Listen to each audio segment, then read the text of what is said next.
Mes frères bien-aimés, si nous croyons que le carême consiste uniquement à nous priver de 3 carrés de chocolat, à moins fumer, à ne pas regarder la télévision, à limiter les repas bien arrosés, je ne dis pas que nous avons tout faux, mais je dis tout de même que nous sommes très éloignés des attentes du Christ.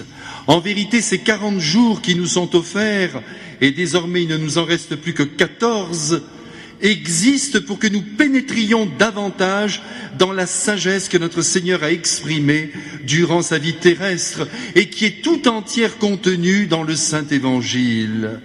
Et cette sagesse du Christ, mes frères, faut-il le rappeler, oui, il le faut, n'a rien à voir avec les orientations du monde qui ne cessent de flatter l'orgueil humain, le désir de possession, le paraître, et j'en passe et des meilleurs. Les idées de Dieu sont les idées de Dieu, les idées du monde sont les idées du monde. Souvenez-vous, le prophète Isaïe, 700 ans avant le Christ, avait déjà fait savoir à toute la planète que les pensées de Dieu n'étaient pas celles des hommes, aussi éloigné le ciel de la terre, mais pensez de vos pensées, dit Dieu. Et aujourd'hui, il n'y a qu'à voir les idées qui nous traversent et celles qui traversent l'Évangile pour se rendre compte qu'il y a souvent opposition entre elles et opposition radicale. Le texte de ce jour va d'ailleurs nous le prouver magistralement en nous permettant de suivre le Christ de près au cours de l'une de ces journées. De bon matin d'abord, mes frères, nous le retrouvons sur le mont des Oliviers. Tiens, qu'est-il allé donc faire sur cette petite colline où dans quelques jours il va pleurer du sang, avec le péché du monde sur ses épaules, tandis que les apôtres dormiront à poing fermé et le laisseront ainsi à la solitude d'une souffrance indicible. Eh bien, croyez-moi, sur cette montagne, sur cette petite colline, Jésus n'est pas venu repérer les lieux. Nous savons qu'il avait l'habitude d'aller prier dans ce jardin des Oliviers. Ah, les oliviers, mes frères, je ne sais pas ce que vous en pensez, mais la seule vue de ces arbres, aussi peu élevés de taille qu'imbibés de force, au feuillage doré dégageant je ne sais quelle douceur, protégeant du soleil ce qui s'abrite à leur ombrage, et en principe hautement féconds, ont le pouvoir de plonger le cœur dans une atmosphère de paix. Et c'est peut-être la raison pour laquelle notre Seigneur Jésus-Christ aimait le mont des Oliviers. En tout cas, nous sommes en ce moment avec lui dans ce jardin qui, grâce à lui, deviendra célèbre. Il est là devant nous, imaginez-le avec moi, à genoux. C'est ainsi que je me le représente, assis sur ses talons avec sa longue robe blanche, ses beaux cheveux tombant sur ses épaules, les paumes de ses mains dirigées vers le ciel, priant son Père avec une ferveur et une intensité que nous ferions bien d'imiter. Pas un bruit autour de lui. Oh, qu'il est bon et beau de voir le Christ prier ainsi. Je voudrais tout de suite faire remarquer que notre Seigneur, bien qu'il fût en lien continuel avec son Père, priait ou le matin, de très bonne heure, ou pendant la nuit, c'est-à-dire lorsque le monde était en quelque sorte arrêté, ou du moins endormi. C'est une remarque que je crois utile, car très souvent, nous pleurons sur nos vies en constatant que durant nos journées, nous n'avons pas pris ce fameux temps de prière alors que nous nous étions promis d'arrêter nos activités pour tourner nos regards en direction du ciel. Et 8 coups sur 10, nous avons échoué. Et bien sûr, nous nous sommes frappés la poitrine en répétant inlassablement « Je n'ai pas mis Dieu à la première place, je n'ai pas pris le temps de prier. Vraiment, Seigneur, je vous demande pardon d'avoir continué mes activités et de ne pas avoir pris le temps de vous prier. » Eh bien, mes frères, il n'y a pas à s'excuser, car il n'y a rien d'étonnant au fait que nous rencontrions des difficultés à prier durant la journée. Car normalement, dans la journée, nous sommes et nous devons même être livrés au mouvement de la vie. Quand vous lisez les biographies des grands saints, je ne parle pas des moines et des moniales qui ont choisi de vivre uniquement de la vie contemplative, mais de ceux qui vivaient dans le monde, aux prises avec les activités quotidiennes. Eh bien, vous vous rendez compte qu'ils donnaient leur journée au prochain et la nuit à Dieu, ou le petit matin. Alors vous allez me répondre que nous n'avons peut-être pas leur santé et leur grâce pour vivre de cette manière, mais en tout cas leur exemple est là. Et à leur suite, je crois qu'il est bon de chercher à prier quand le monde est endormi. C'est la solution. C'est d'ailleurs celle du Christ. Comment même oser prendre du temps pour prier quand le travail exige notre concentration sur plusieurs heures d'affilée, que ce soit le travail professionnel ou celui d'une maman à la maison qui se doit d'assumer les tâches courantes ou le suivi des enfants. Vous savez que j'aime beaucoup Maximilien Kolbe. Quand il vivait dans son couvent en Pologne, il était avec 700 frères. Et je vous assure qu'il y avait un véritable climat de prière pendant la journée. Il leur disait d'ailleurs, pensez à Dieu, priez à Dieu pendant que vous travaillez.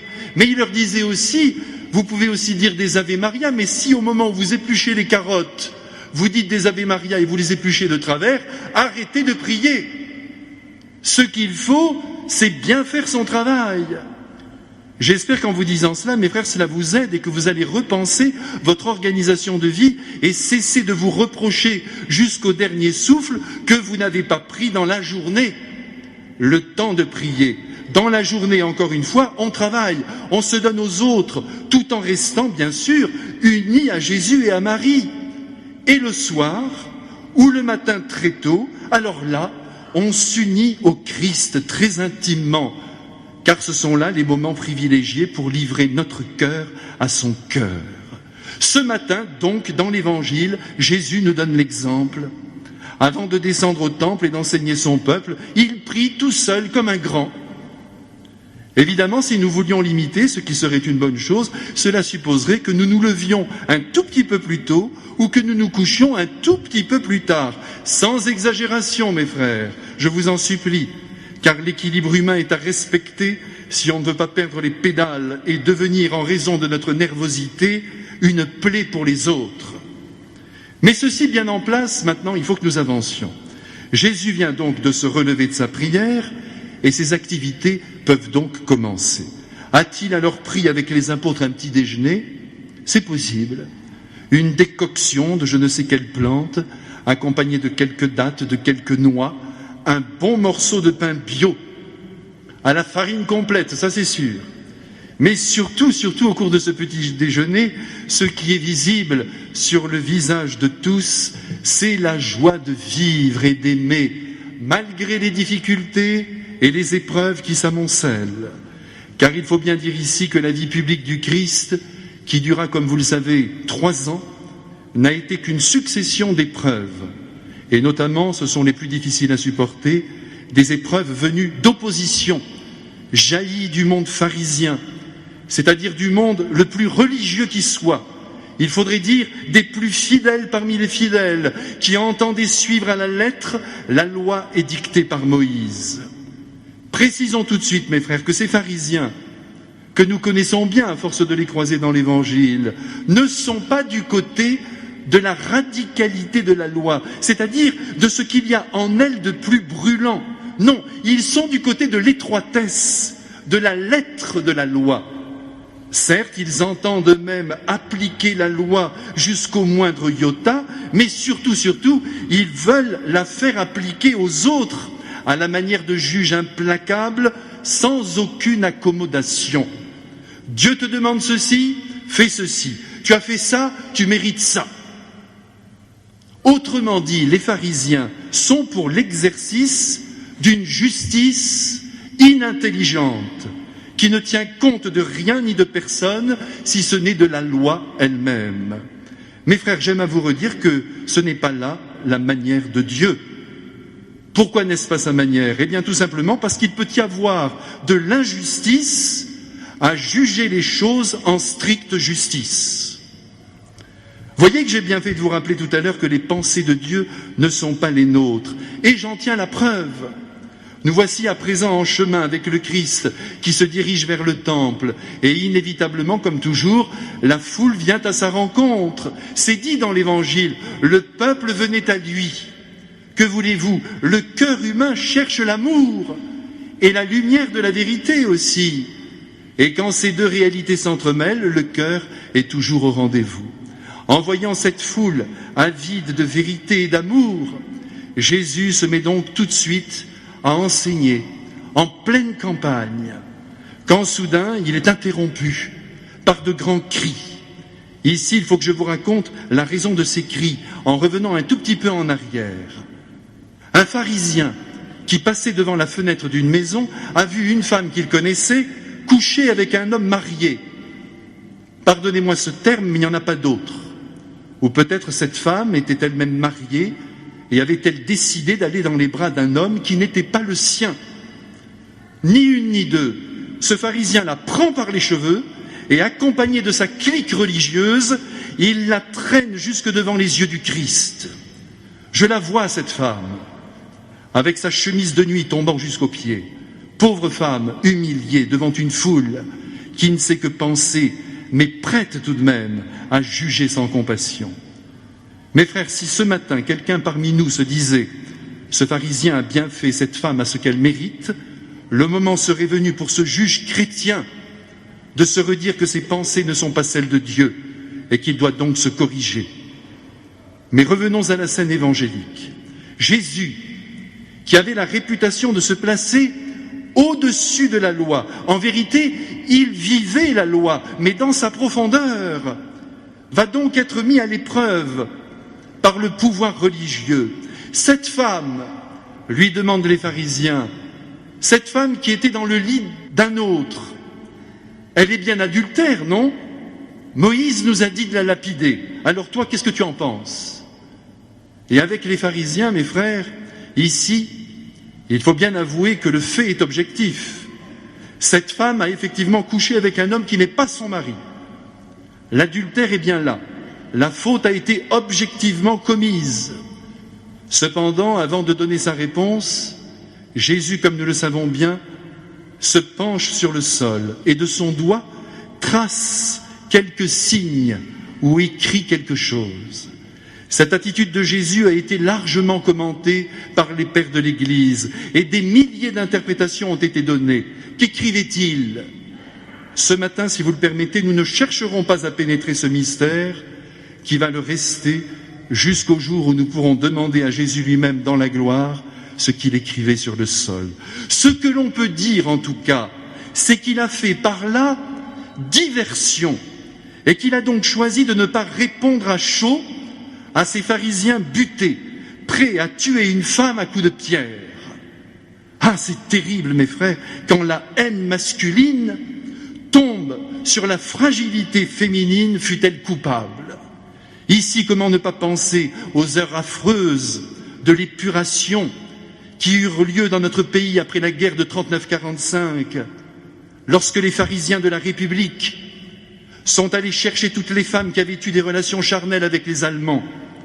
Parmi ces femmes que l'on a tondues comme des bêtes et à qui les hommes ont donné des coups de pied d'une violence extrême, il y en avait sans doute certaines qui s'étaient tout simplement liées à des hommes qui, avant d'être des Allemands, étaient des personnes humaines dont elles étaient tombées amoureuses.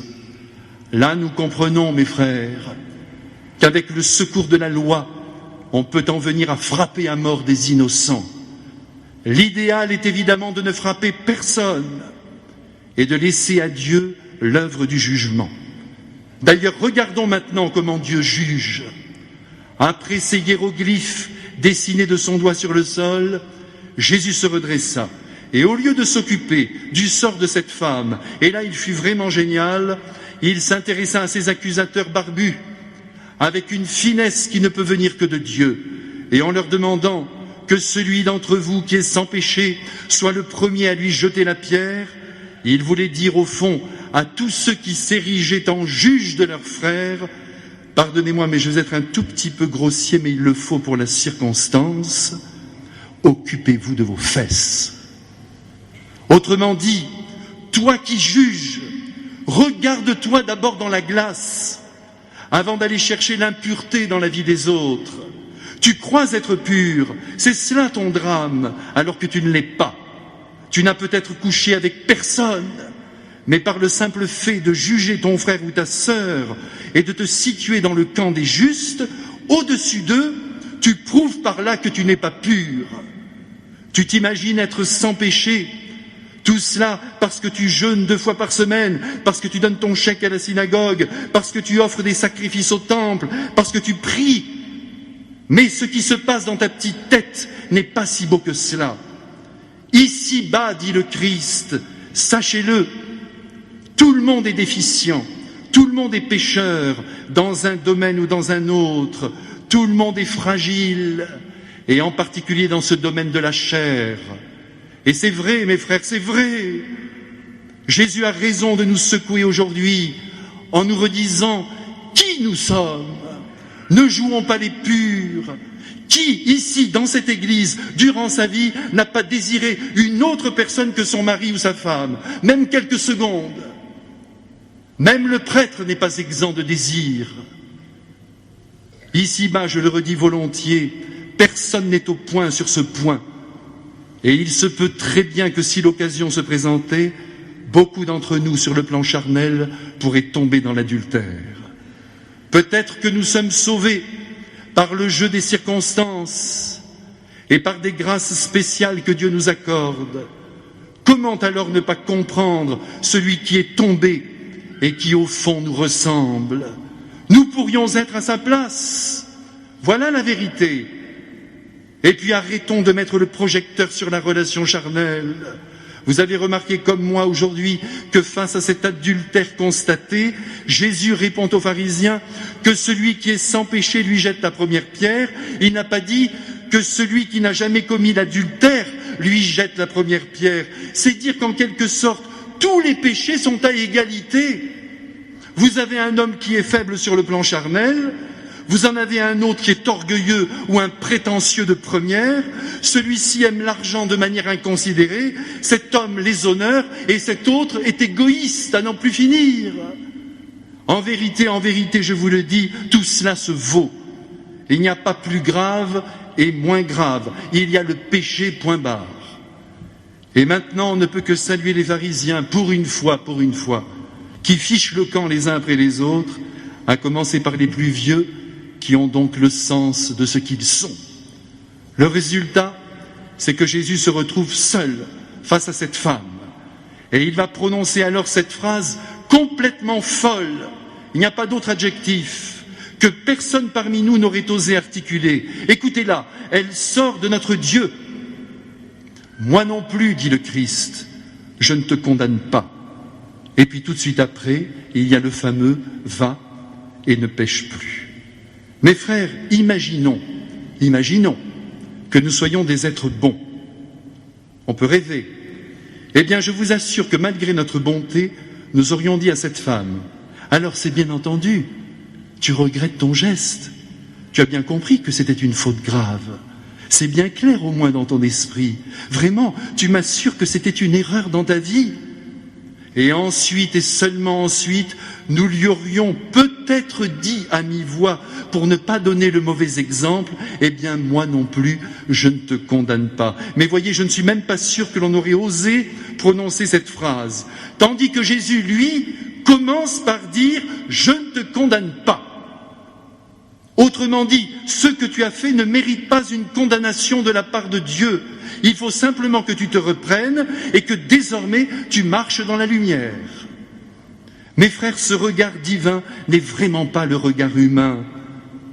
Aussi ce regard humain qui est le nôtre, fondé sur la justice et l'examen des faits objectifs, doit impérativement devenir un regard chrétien, c'est-à-dire le regard du Christ. Ce n'est pas là du laxisme. C'est le seul regard d'ailleurs qui permet à l'homme coupable de lui faire quelques progrès en lui donnant la chance de se reprendre. Alors mes frères, pour ces 2 semaines de carême qui nous restent, voudriez-vous avec moi faire l'effort de pénétrer pleinement dans la sagesse du Christ, car c'est là le but du carême, en vous considérant avec moi les derniers des pécheurs publics, de manière à ne plus juger, à ne plus condamner personne. Ce serait vraiment la joie du Christ. Et quel grand carême nous aurions fait. Amen.